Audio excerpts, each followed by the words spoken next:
نحمده ونصلي على رسوله الكريم أما بعد فأعوذ بالله من الشيطان الرجيم بسم الله الرحمن الرحيم يا أيها الذين آمنوا عليكم أنفسكم لا يضركم من ضل إذا اهتديتم صدق الله العظيم مٹ چکا ہے آج ملت کی خلافت کا نشان مٹ چکا ہے آج ملت کی خلافت کا نشان مدت و محکوم تھا اس کا یہ سارا خاکداں محترم سامعین اعظام اور صدر جلسہ، آج کی اس مسابقتی پروگرام میں میری تقریر کا عنوان ہے مسلمانوں کے خلاف صلیبی اور صہیونی سازشیں۔ حضرات گرامی، آج کی اس کائنات عرضی میں تاریخ اسلام کی 1400 صدیاں گزر گئی، لیکن ابھی تک اسلام اور مسلمانوں کے خلاف ہونے والی صلیبی اور صہیونی سازشوں کا سلسلہ ختم نہ ہو سکا۔ ان سازشوں میں زیادتی تو ہوئی لیکن کمی نہ ہو سکی، ان سازشوں میں ترقی تو ہوئی لیکن تنزلی نہ ہو سکی، ان سازشوں میں سختی تو آئی لیکن نرمی نہ آ سکی، ان سازشوں میں شدت تو آئی لیکن خفت نہ آ سکی۔ 16ویں صدی عیسوی تک یہود و نصارہ تنہا مسلمانوں کے خلاف سازشیں رچتے رہے، لیکن جب 17ویں صدی عیسوی میں یہود نے عیسائیوں کی مذہبی مرکز پاپائیت کو اپنی سازش کا نشانہ بنایا اور عیسائیوں کو مذہب سے بیزار کر کے الحاد و زندقہ کے غار میں دھکیل کر انہیں اپنا ہمروا بنا لیا، تو اب یہود و نصارہ دونوں متحد ہو کر میدان میں مسلمانوں کے خلاف آ گئے۔ صلیبیوں نے اپنے عسکری اور مشنری قوتوں کے ذریعے مسلمانوں کی مادی طاقت کو تباہ و برباد کیا، تو صہیونیوں نے اپنے خفیہ منصوبوں کے ذریعے مسلمانوں کی روحانی طاقتوں پر حملہ کیا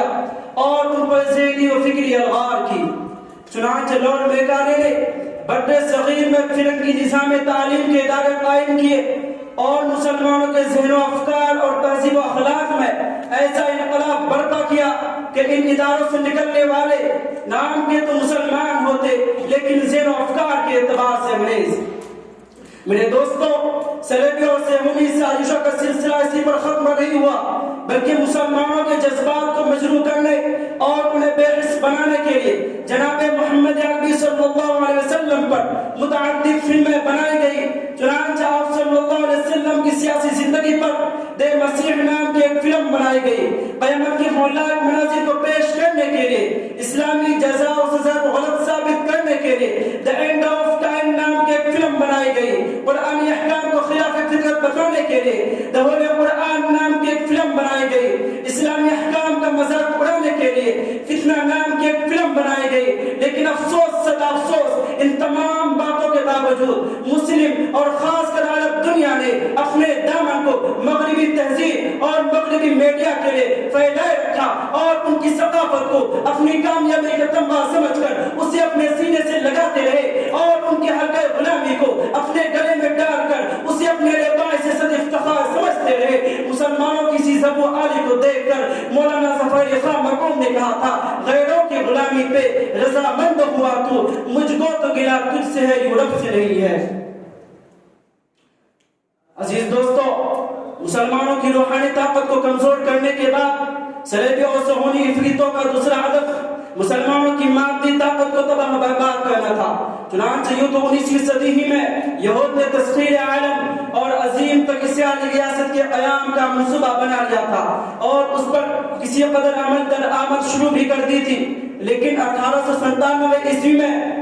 یہودی رہنما کیوٹ ہزل نے سوئٹزرلینڈ کے شہر بازل میں ایک کانفرنس منعقد کی،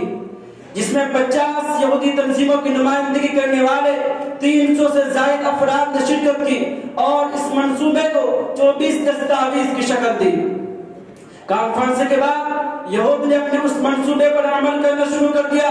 اور دریا اردن کو پار کر کے فلسطین کی جانب اپنی آبادیاں بنانی شروع کر دی۔ چنانچہ 1916 میں یہودی عیسائیوں کے ساتھ فلسطین میں داخل ہوئے اور 1948 میں تقسیم فلسطین کر کے اسرائیلی ریاست قائم کی۔ یہ یہودی منصوبہ کا پہلا تیر تھا جو دنیا عرب کے سینے میں گھپا گیا۔ 1922 میں خلافت عثمانیہ کو الہادیوں سے ٹکرا کر پیرہنے خلافت کی دھجیاں اڑا دی، خلافت کو جمہوریت میں تبدیل کر دیا۔ 1917 میں سمرقند بخارا میں اسلام کو مٹانے کی ایک ایسی تاریخ مرتب کی گئی جسے سن کر رونگٹے کھڑے ہو جاتے ہیں۔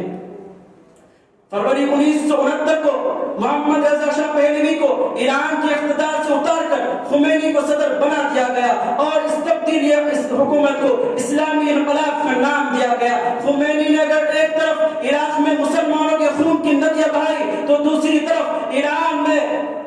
ایران میں مسلمانوں کے خون کی ندیاں بہائی تو دوسری طرف عراق سے 7-8 سال تک مسلسل جنگیں جاری رکھی، جس کے نتیجے میں پوری خلیج یہود و نصارہ کے قبضے میں چلی گئی۔